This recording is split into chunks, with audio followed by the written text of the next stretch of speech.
नमस्कार दोस्तों, आज हम पाठ आत्मत्राण के प्रश्न अभ्यास के प्रश्न उत्तर करेंगे।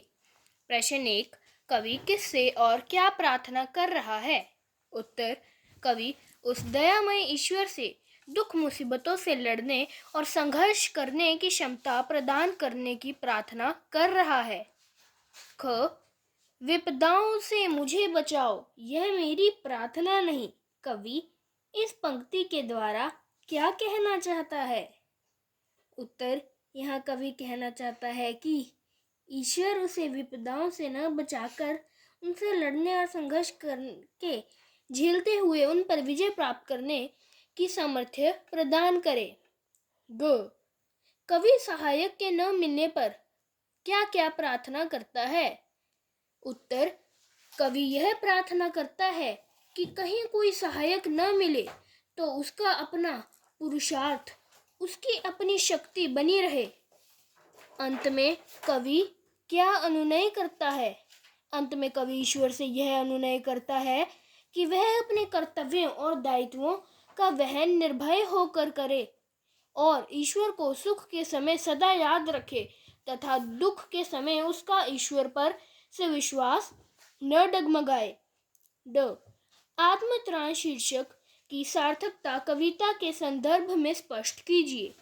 उत्तर, आत्मत्राण का अर्थ है आत्मरक्षा या स्वयं को ईश्वर के हवाले करने वाला, अर्थात ईश्वर की शरण में जाना।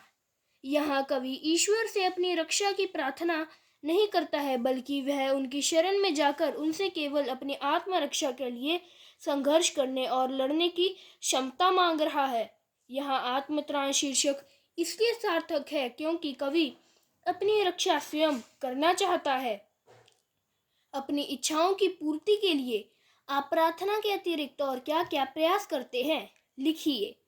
उत्तर, अपनी इच्छाओं की पूर्ति के लिए हम ईश्वर से प्रार्थना करने के अतिरिक्त स्वयं के विभिन्न तरह के प्रयास भी करते हैं। ये प्रयास सही दिशा और दशा में किए जाएं तो ईश्वर हमारी प्रार्थना अवश्य सुनते हैं। किसी लक्ष्य को पाने हेतु हमें पूरी मेहनत, लगन, एकाग्रता, समर्पण और सावधानी से प्रयास करने पड़ते हैं, तभी ईश्वर भी हमारी प्रार्थना सुनता है। पाठ 6, क्या कवि की यह प्रार्थना तुम्हें अन्य प्रार्थना गीतों से अलग लगती है? यदि हाँ, तो कैसे? उत्तर, कवि की यह प्रार्थना अन्य प्रार्थना गीतों से अलग लगती है क्योंकि अन्य गीतों में प्रार्थना करने वाला ईश्वर से उसे विपदाओं और दुखों से बचाने को कहता है, परंतु इस प्रार्थना में कवि ने स्वयं को दुख मुसीबतों से बचाने की प्रार्थना नहीं की है, बल्कि उसने इन दुख विपत्तियों पर विजय पाने की शक्ति ईश्वर से मांगी है। प्रश्न 2, निम्नलिखित अंशों का भाव स्पष्ट कीजिए। क, नत शिर होकर सुख के दिन में तब मुख पहचानूं छीन छीन में। इस पंक्ति से भाव यह है, यहाँ कवि कहता है कि हे ईश्वर, सुख के दिनों में भी मैं तुम्हें शीश नवाकर अर्थात सिर झुकाकर विनयी रूप से तुम्हें हर क्षण याद रखूं। ख, हानि उठानी पड़े जगत में लाभ अगर वंचना रही तो भी मन में ना मानू शय।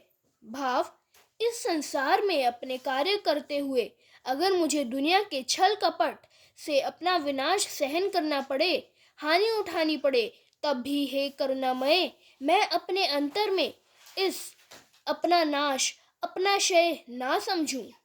ग, तरने की हो शक्ति या नाम में मेरा भार अगर लघु करके न दो सांत्वना नहीं सही। भाव यह है कि हे ईश्वर, तुम मेरे दायित्वों और कर्तव्यों का भार कम करके मुझे सांत्वना न भी दो तो कोई बात नहीं, पर मुझ में भव सागर को पार करने की पर्याप्त शक्ति मुझे अवश्य दो।